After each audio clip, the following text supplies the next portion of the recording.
Oke, kemudian saya lanjutkan tentang keunggulan beton ya. Jadi ada beberapa hal yang perlu dibanggakan begitu ya dari beton ini.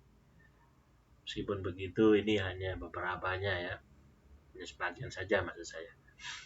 Masih banyak sekali keunggulan-keunggulan beton lain yang bisa kita bahas, tapi sepertinya itu kurang umum atau mungkin kurang familiar gitu ya di telinga saudara. Tapi yang pasti saya mulai dari bahannya yang relatif mudah didapat ya. Pasir dan kerikil itu ada di sekitar kita ya. Sumber dayanya melimpah. Oke. Jadi yang pertama tentu saja bahannya mudah didapat. Sebenarnya secara teori bahannya yang langka itu ya adalah semen ya. Satu-satunya bahan penyusun beton yang dalam tanda kutip susah didapat itu semen itu ya.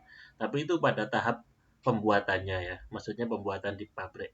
Jadi bahan bakunya semen itu sebenarnya sulit didapat, yaitu batu kapur ya. Nanti kita juga akan membahas tentang batu kapur ya, suatu zat alami yang terbentuk karena perubahan iklim selama beratus-ratus tahun ya. Jadi istilahnya ya suatu barang yang langka ditambang gitu ya, batu kapur itu. Tapi material lainnya seperti pasir, kerikil, bahkan air itu melimpah gitu ya, bisa kita manfaatkan setiap saat itu. Kemudian harganya relatif murah. Ini tentu saja ya. Ketika bahan itu mudah didapat, tentu saja dia murah ya dibandingkan sumber daya alam yang sulit didapat. Itu berarti tentu saja semen ini harganya lebih mahal daripada pasir dan kerikil ya. Harga per kilonya atau bahkan per meter kubik itu pasti lebih mahal si semen daripada pasir dan kerikil. Oke. Nah, karena semen itu hanya sebagian persen saja dari beton. Jadi beton itu sebagian besar terdiri dari agregat ya, terdiri dari pasir dan kerikil itu. Semen cuma berapa persennya aja. Sehingga dengan komposisi seperti itu harganya murah sebenarnya beton itu. Kemudian fleksibel. Yang saya sebut fleksibel itu adalah beton segar. Beton segar apa sih Pak? Kok ada beton segar ya? Jadi kalau kita bicara beton segar itu maksudnya adalah beton yang masih cair. Okay? Saya yakin teman-teman pasti pernah melihat beton pas pertama kali diaduk ya, setelah diaduk, setelah ditambahin air gitu, kemudian dicampur batu tukang itu bentuknya cair ya. Tapi lama-lama dia akan memadat dan mengeras ya. Nah, saat menjadi beton segar inilah si beton itu mudah dibentuk ya, fleksibel. Jadi tinggal siapkan cetakannya, meskipun sebenarnya membuat cetakan beton itu juga eh, tidak gampang ya. Tapi dengan sifat beton yang seperti saya cair, dia bisa masuk ke sela-sela cetakan ya, sehingga membentuk bentuk yang kita inginkan. Ya. Kemudian pemeliharaannya mudah ya. Jadi beton itu nanti kita juga akan belajar tentang bagaimana memelihara beton ya. Memelihara ini maksudnya adalah merawat ya. Bahasa baratnya curing ya, mengcure beton ya. Ini relatif mudah ya. Sedikit saya bahas saja caranya adalah dengan membasahinya. Dan cara-cara konvensional biasanya beton itu ya diselimuti sama karung goni ya. Karung goni yang sudah dibasahin. Itu sudah bisa melakukan curing kita kepada beton itu sendiri ya. Jadi caranya itu mudah dilaksanakan. Okay. Kekuatannya semakin bertambah. Ini benar ya. Jadi beton itu dia akan mengeras dalam kira-kira 28 hari ya, hampir sebulan. Okay. Dan kekuatannya akan terus bertambah setiap bulannya, bahkan tahun, bahkan 10 tahun, bahkan 100 tahun dia akan terus bertambah ya. Tapi memang pertambahan signifikan itu beton antara umur 1 hari sampai 28 hari itu ya. Setelah berikutnya pertambahannya itu akan sedikit demi sedikit, tapi memang dia semakin kuat. Termasuk teknik konvensional ini benar ya. Jadi ahlinya beton atau mungkin akan lebih tepat saya sebut praktisinya beton ya. Itu tukang-tukang lama itu pasti paham gitu ya. Bahkan sebagian besar tukang itu pasti paham caranya bikin beton gitu ya. Jadi sediakan saja pasir, semen, sama kerikil, itu Pak Tukang itu pasti bisa mencampurnya ya. Jadi ilmunya ini sudah turun temurun memang. Ilmu mengaduk beton ini ya. Hampir semua tukang pasti bisa. Itulah yang saya sebut konvensionalisme. Kemudian renewable resource maksudnya adalah beton itu kalau sudah jadi, kemudian misal bangunan itu perlu diperbarui gitu ya. Bangunan itu eh, kemudian dihancurkan ya. Itu sisa-sisa beton yang sudah dihancurkan tuh bisa didaur ulang menjadi beton lagi ya. Ini adalah salah satu kemampuannya beton, yaitu bisa diperbarui ya. Jadi termasuk sumber daya yang bisa diperbarui, tapi bukan sumber daya alam ya, sumber daya saja di sini saya sebut ya. Tapi kemudian dia bisa didaur ulang.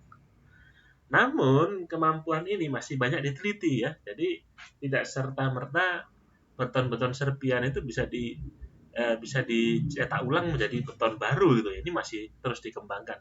Tapi di negara lain sudah populer ya, beton-beton daur ulang seperti itu. Nah, di negara kita yang sepertinya belum sampai sana teknologinya, itu paling beton-beton hasil penghancuran tuh ya, yang serpian-serpian tuh cuma dibuat sebagai bahan timbunan ya. Jadi kalau ada untuk menimbun tanah yang perlu diratakan gitu ya, itu pakai sisa-sisa serpian material ya. Sampai sana saja kita. Kalau di luar negeri sudah jadi beton baru lagi ya. Jadi nilai ekonomisnya bisa terus berputar gitu. Kemudian alternatifnya banyak. Maksudnya adalah beton ini eh, banyak jenisnya ya, bisa digunakan ke berbagai keperluan gitu loh ya. Jadi nanti juga kita akan bicarakan ya, seperti beton ramah lingkungan, okay? Bahkan bahan penyusunnya itu banyak banyak alternatifnya, seperti semen itu nanti juga akan saya ajarkan, ada juga bahan-bahan lain yang bisa menjadi pengganti semen. Dan ini juga lagi-lagi masih terus diteliti ya. Jadi beberapa keunggulan yang bisa saya tunjukkan seperti ini. Nah, kelemahannya tentu saja ada. Oke, kalau saya bicara keunggulan pasti dibarengi sama kelemahan ya.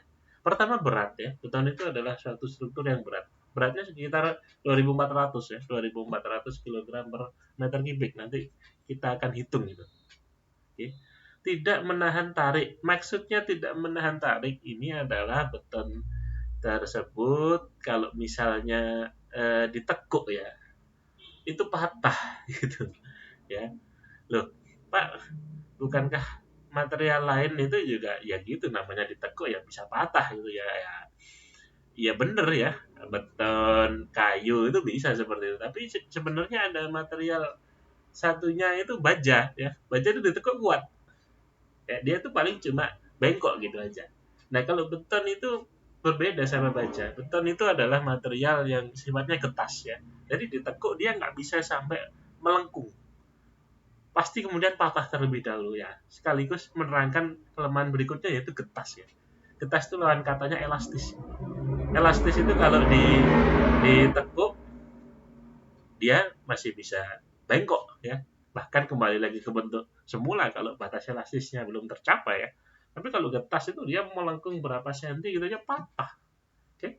Jadi itulah sekaligus kelemahannya beton yang di poin ketiga, yaitu getas. Kemudian tidak homogen.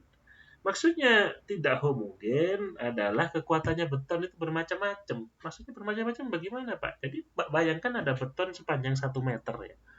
Di setiap incinya beton itu kekuatannya nggak sama. Loh, kenapa bisa begitu ya? Misal waktu ngecor beton ada suatu bagian yang kerikilnya kurang, ya.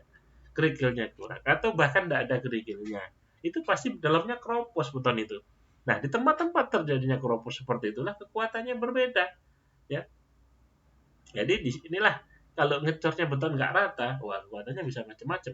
Ada di suatu tempat kuat sekali, suatu tempat kuatannya kurang. Gitu. Kemudian tidak portable. Maksudnya tidak portable, beton itu bukan material bongkar pasang gitu ya. Sekali sudah dicor dan mengeras, dia akan tetap di sana gitu. Oke, dia akan tetap berada di sana dan memerlukan usaha lagi untuk membongkarnya gitu ya. Nah kalau yang portable apa Pak? Portable ya temennya itu tadi si baja gitu ya. Baja itu bongkar pasang gitu kan. Gampang gitu ya. Kemudian beton ini yang terakhir ada juga ini yang baru ya.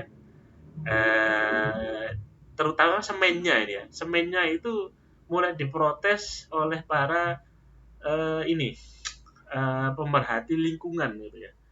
Proses produksi semen itu ternyata emisi kata mereka gitu ya. Emisi karbon dioksidanya itu setara dengan polusi lalu lintas ya. Dan itu besar gitu loh ya. Jadi selama semen itu diproduksi, maka pencemaran karbon dioksida itu masih besar ya. Jadi bayangkan emisi kendaraan bermotor tuh kali dua gitu ya dengan adanya produksi semen. Oke. Jadi kira-kira begitu.